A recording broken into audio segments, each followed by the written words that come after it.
옛날 한 마을에 개똥이라는 바보와 쇠똥이라는 바보가 살았습니다. 개똥이가 장사를 해서 큰 돈을 벌었습니다. 이 돈을 어디에 감출까 고민하다 뒷동산에 묻었습니다. 그리고 누가 훔쳐가면 어떡하나 싶어서 팻말을 써붙였습니다. 여기 내 돈 안 묻었다. 개똥이 그렇게 써놨어요. 쇠똥이가 뒷동산에 올라서 보니까 개똥이가 여기 돈을 안 묻었다고 써놨습니다. 그럼 뭘 묻었을까 궁금해서 파보았더니 큰 돈다발이 나와서 가지고 오다가 생각했습니다. 개똥이가 나를 가만 안 둘 텐데, 그래서 팻말을 써붙였습니다. 내가 돈 안 가져갔다. 쇠똥이 그렇게 써붙여놨어요. 개똥이가 돈이 필요해서 뒷동산에 올라가 봤더니 쇠똥이가 돈을 안 가져갔다고 써놨습니다. 몽둥이를 길게 만들어서 동리를 휘젓고 다녔습니다. 내 돈 가져간 놈 나와. 쇠똥이 말고 니네들 다 죽었어. 그러고 뛰어다니더랍니다. 바보이기는 개똥이나 쇠똥이만 아니라 우리 모두 마찬가지지요. 우리는 우리네 인생을 내가 주인이라고 생각을 합니다. 아닙니다. 하나님이 주인입니다. 생명을 주신 분도, 시간을 주신 분도, 내가 누리는 모든 환경을 주신 분도 오직 하나님이십니다. 내 재주만 있으면 돈을 벌 수 있다고 생각합니다. 그리고 번 돈은 제가 잘 관리할 수 있을 것이라고 착각을 합니다. 그리고 내 돈은 내가 마음껏 쓸 수 있을 것이라고 생각합니다. 바보들이지요. 하나님이 복을 주셔야 우리가 살아갈 수 있는 것이고, 하나님이 내 생명, 내 환경, 내 물질 관리할 수 있는 능력을 주셔야, 은혜를 주셔야 가능한 것이고, 우리의 인생 하나님의 뜻대로 살아야 한다는 것입니다. 여러분, 이 세상 좀 더 협의적으로 얘기를 해서 물질은 선한 것일까요? 악한 것일까요? 자동차를 운전하다 보면 뉴트럴 중립이라고 하는 것이 있습니다. 바로 중성적인 것, 이게 물질입니다. 칼과 같아서 누가 들었느냐, 누가 사용하느냐에 따라서 살리기도 하고 죽이기도 하는 것입니다. 우리가 건강한 삶을 살기 위해서는 하나님과의 관계가 건강해야 됩니다. 사람들과의 관계가 건강해야 합니다. 그리고 세상 물질과의 관계가 건강해야 됩니다. 그것이 건강한 인격이고 건강한 신앙이라고 하는 것입니다. 성경은 물질을 죄악시하지 않았습니다. 성경은 물질을 정죄한 곳이 없습니다. 물질, 예수 믿으면 물질이 필요 없다, 돈이 필요 없다라고 말한 것도 없습니다. 가난을 덕이라거나 가난을 선이라고 얘기한 것도 없습니다. 부자를 선이나 또 덕이라고 말하지도 않았습니다. 그러나 물질이 하나님 앞에 쓰임받을 때에 그것이 또한 얼마나 근사한 것인가도 성경이 우리에게 가르쳐주고 있습니다. 그래서 우리는 바르게 벌어야 됩니다. 바르게 성경적으로 관리하는 법을 알아야 됩니다. 그리고 하나님의 뜻을 따라서 바르게 사용하고 쓰임받는 원리도 알아야 하는 것입니다. 그래서 성경은 물질을 우상화하지 말라 그랬습니다. 이 돈이라고 하는 것은 얼마나 힘이 있는지 돈, 만몬이라고 얘기했습니다. 성경에서는 돈 귀신이라고 하는 말을 쓰고 있습니다. 하나님과 돈을 겸하여 섬길 수 없다. 무슨 얘기일까요? 돈은 하나님하고 맞짱을 뜰 만큼 우리에게 대단한 권세를 부릴 수 있는 힘이 있더라고 하는 것이죠. 그렇기 때문에 이 돈 관리를 잘 해야 하는 것입니다. 돈을 벌어본 사람은 버는 재미가 있대요. 관리하는 재미가 있대요. 하나님의 뜻을 따라서 잘 사용하는 재미가 있다고 하는 것입니다. 이 재미를 아는 사람들에게 하나님께서는 물질 얻는 능력, 재물을 관리하는 은사를 주신다고 성경은 우리에게 말씀하고 있습니다. 그래서 성경은 보물을 하늘에 쌓아두라 그랬습니다. 거기는 도둑이 들지 않는다. 거기는 빼앗아가는 사람이 없다. 하나님을 믿고 하늘에 쌓으면, 하나님의 뜻대로 쓰면 하나님이 하늘에서 그 열매를 맺어서 우리에게 주신다는 것입니다. 예수님 당시 보물은 옷이 보물이었습니다. 나아만 장군이 와서 자기 병이 나았을 때에 선물을 내어놓을 때에 옷을 내어놓습니다. 아간이 여리고성을 점령하고 난 다음에 보물을 숨겼는데 장막 밑에 옷을 감추어 두는 것을 볼 수 있습니다. 곡식이 보물이었습니다. 예나 재나 화폐, 돈이 보물이었습니다. 어떤 분은 지식이 보물입니다. 사회적인 위치를 가지신 분들, 명예를 얻으신 분들, 그것도 보물입니다. 우리가 믿음 생활하면서 영적인 능력을 가지는 것, 기도하는 권세를 얻는 것, 이것도 보물입니다. 하나님께서 우리 각자에게 다양한 은사를 주셨습니다. 이것도 보물입니다. 이 보물을 관리하면서 돈 때문에 하나님의 백성들은 염려하지 않아야 한다는 것이 오늘 본문의 교훈입니다. 옛날에 어떤 임금이 역사가 무엇인가 연구를 했습니다. 10권의 책으로 기록을 했대요. 너무 많다, 요약하자. 한 권으로 요약을 했습니다. 너무 많다. 그리고 한자로 요약을 했는데 괴로울 고자로 요약이 되더라고 하는 것이죠. 인생은 산다는 자체가 괴로운 것입니다.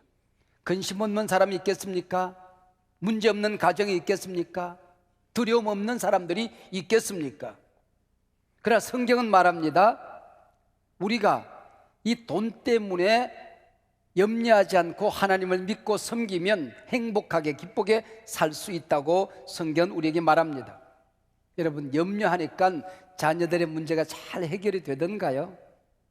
염려하니까 사업의 문제가 잘 해결이 되던가요? 우리는 믿음의 은사를 받아야 됩니다. 성령의 기름 부으심 속에 물질의 기름 부음을 받으셔야 됩니다. 믿음의 그릇이 커질 때에 담겨지는 보물도 커질 수밖에 없는 것이지요. 염려는 인생을 갉아먹는 무서운 적입니다. 우리 인생을 갉아먹는 두 개의 벌레가 있다고 그래요. 이미 지나간 과거에 대한 후회입니다. 아직 다가오지 않은 미래에 대한 염려입니다. 그래서 에드워드 포돌스키가 쓴 책 가운데에 염려를 멈추어라 하는 책을 보면 이 염려는 우리 몸의 좋은 인자들을 질식시킨대요. 그리고 우리 몸에 있는 나쁜 인자들에게 힘을 주어서 그것들이 작동을 하도록 만든다고 하는 것입니다. 항암 인자와 킬러 세포를 죽여서 각종 암의 결정적인 원인이 된다고 합니다. 그 책에서 조목조목 염려가 어떤 역할을 하는가, 정신질환, 고혈압, 천식, 류마티스, 감기, 갑상선, 관절염, 편두통, 시력장애, 심장병, 위장병, 아와 병 자세하게도 설명을 하고 있습니다. 우리 하나님의 백성들은 즐거운 교환의 능력이 있잖아요. 우리의 염려를 가지고 주님 앞에 갑니다. 인생의 쓰레기들을 하나님 앞에 가지고 갑니다. 걱정거리들을 가지고 갑니다. 인생의 무거운 짐을 십자가 앞으로 가져가면, 얘야, 내 아픔이 이거밖에 없니? 더 힘든 일이 많이 있을 텐데 뭐든지 가져오려무나 주님께서는 그걸 받으시고 우리에게 평강을 주시고 기쁨을 주시고 은혜를 주시고 풍성함을 주시고 믿음을 주시고 각종 좋은 은사를 우리에게 주시는 것입니다.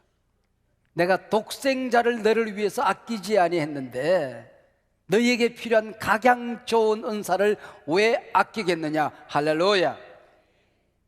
오늘 본문 10절 속에 염려라는 단어가 6번 정도 반복됩니다. 염려하지 말라는 동사형이 3번 정도 등장합니다.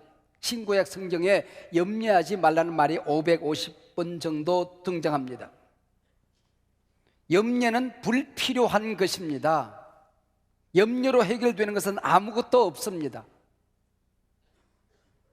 겨울이 되면서 제 아내가 겨울 양복이 없다고 자꾸 양복을 맞춰준다고 그래서 제가 자비롭게 따라가서 양복을 한 벌 맞춰주었습니다.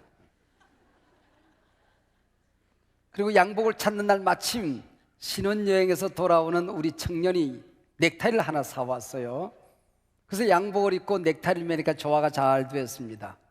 마침 중요한 자리 외출할 일이 있어서 그 양복에다가 새 넥타이를 메고 척 나서는데 제 아내가 뒤에서 먼지를 툴툴 털어주더니 칭찬을 합니다. 옷이 잘 맞는다고, 넥타이랑 조화가 잘 된다고, 그리고 얼굴도 그만하면 잘생겼다고, 몸의 비율도 그만하면 괜찮다고, 그 좋아가지고는 싱글벙글 나오는데 뒤에서 또 한마디가 들립니다. 키가 10cm만 더 컸으면.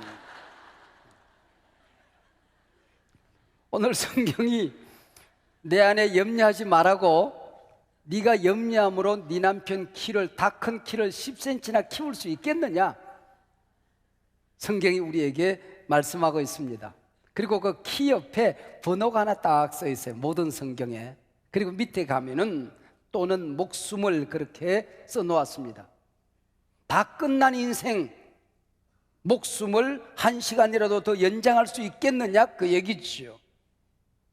이 염려는 불필요할 뿐만 아니라 유해합니다. 우리 인생을 물어뜯습니다. 인격을 물어뜯습니다. 우리 관계를 물어뜯는 것입니다. 행복을 찢어놓는 게 염려라고 하는 것입니다.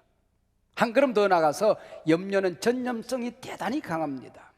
어떤 전염병보다도 염려하는 사람과 더불어 살아가면 함께 염려하게 되어 있습니다. 걱정, 염려, 근심하는 사람 얼굴만 쳐다봐도 전염이 되어집니다. 이처럼 염려는 첫째 무익합니다.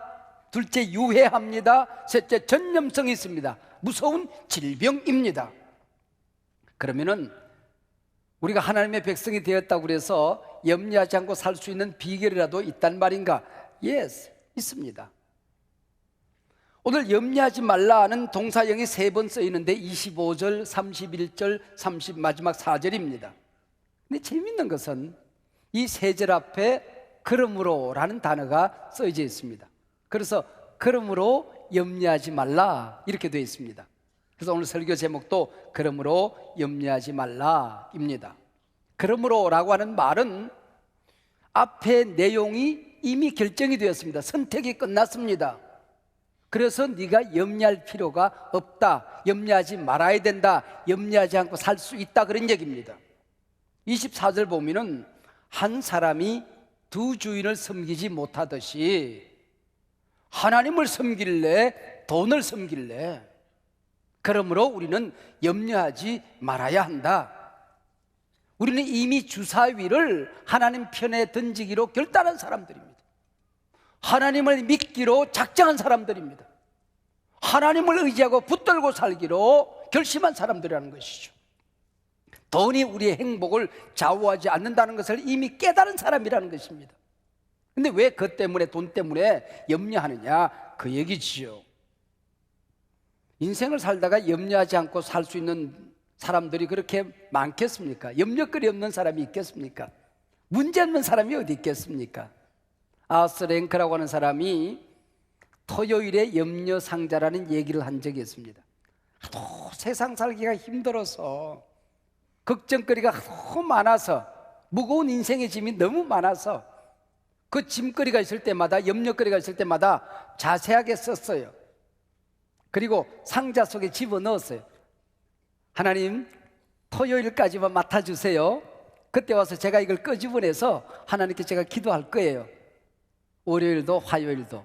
그래서 염려거리가 수북이 쌓여져 있습니다. 그리고 토요일 오후 시간에 그 항아리를 들고 기도방에 들어가는 겁니다.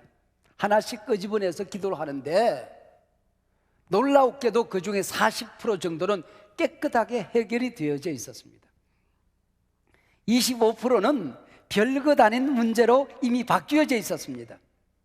또 25%는 자신이 잘못 판단해서 쓸데없이 염려했다는 사실을 깨닫게 된 것입니다.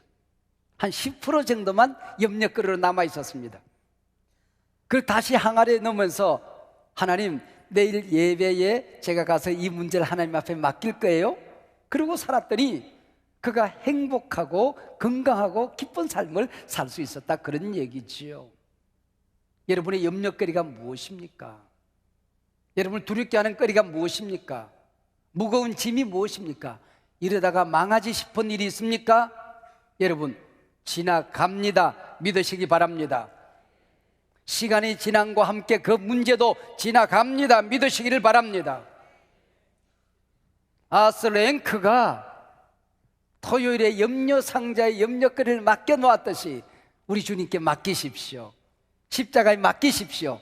십자가의 능력이 해결하여 줄 것입니다. 그러므로 내가 너희에게 이르노니 목숨을 위하여 무엇을 먹을까, 무엇을 마실까, 몸을 위하여 무엇을 입을까 염려하지 말라. 공중의 새를 보라. 여기 새를 보란 얘기는 눈을 크게 뜨고 보란 얘기가 아닙니다. 배우라는 것입니다. 새는 날개가 있습니다. 곡식 창고는 없습니다. 하나님이 준비한 곳으로 날아가면 되는 것입니다. 옷이 날개라고요? 아닙니다. 믿음이 날개입니다. 하나님 앞에 이 한 해 동안 믿음의 날개를 다시길 바랍니다. 하나님의 인도를 받으시길 바랍니다. 하나님이 준비한 땅으로 인도를 받으시길 바랍니다. 새는 위도 작고 창자도 짧습니다. 돼지의 창자가 없습니다. 황소의 배가 없습니다.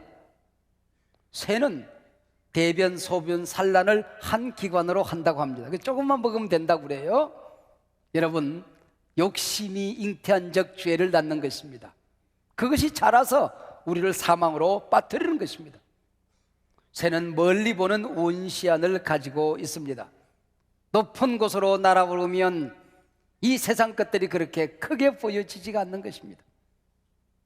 비행기를 타고 하늘을 올라보면 한 도시가 작은 손바닥만하게 보입니다. 하나님 곁으로 가까이 나아가면 세상은 작게 보입니다. 하나님은 크게 보입니다. 문제는 작게 보입니다. 하나님의 능력은 크게 보이는 것입니다. 염려거리는 작게 보입니다. 하나님의 도움은 크게 나타나는 것입니다. 두 번째 31절의 그러므로의 말씀은 이렇게 연결이 되어져 있습니다. 들의 백합화가 어떻게 자라는가 생각하여 보라. 오늘 있다가 내일 아궁이에 던져지는 들풀도 하나님이 이렇게 입히시거든. 하물며 너희일까 보냐. 믿음이 작은 자들아. 그러므로 염려하여 이르기를 무엇을 먹을까, 무엇을 마실까, 무엇을 입을까 하지 말라. 이는 다 이방인들이 구하는 것이라. 너희 하늘 아버지께서 이 모든 것이 너희에게 있어야 할 줄을 아시느니라. 여러분에게 이 한 해 동안 무엇이 필요한지 하나님이 알고 계십니다. 무엇이 중요한지 알고 계십니다. 여러분이 가야 할 땅을 하나님이 알고 계십니다. 적어도 우리가 하나님의 자녀라고 한다면은 돈에게 무릎을 꿇고 살지는 않겠다. 돈이 내게 복종하도록 살겠다. 세상의 풍랑이 파도가 나를 짓밟지 못할 것이다. 풍랑을 짓밟고 살아가는 난 제자로서 살아갈 것이다. 요셉은 꿈을 꾸었습니다. 나락단들이 내게 절을 하더라고 하는 것입니다. 세상의 모든 사람들이 나락단에 절을 하고 살아갈 때에 요셉은 그 나락단으로부터 절받는 꿈을 꾸면서 사는 것입니다. 세상 모든 사람들이 세상에 무릎을 꿇을 때에 권세와 세상의 권위에 물질에 무릎을 꿇고 절하고 살아갈 때에 그것들이 내게 무릎을 꿇고 절하는 꿈을 꾼 것입니다. 해와 달과 별들에게 모든 중동 백성들이 절하고 살아가게 될 때에 그것들이 내게 무릎을 꿇는 당당한 하나님의 자녀로 살아가는 꿈을 꾼 것입니다. 여러분, 물질이 굴러들어오는 복을 받으시길 바랍니다.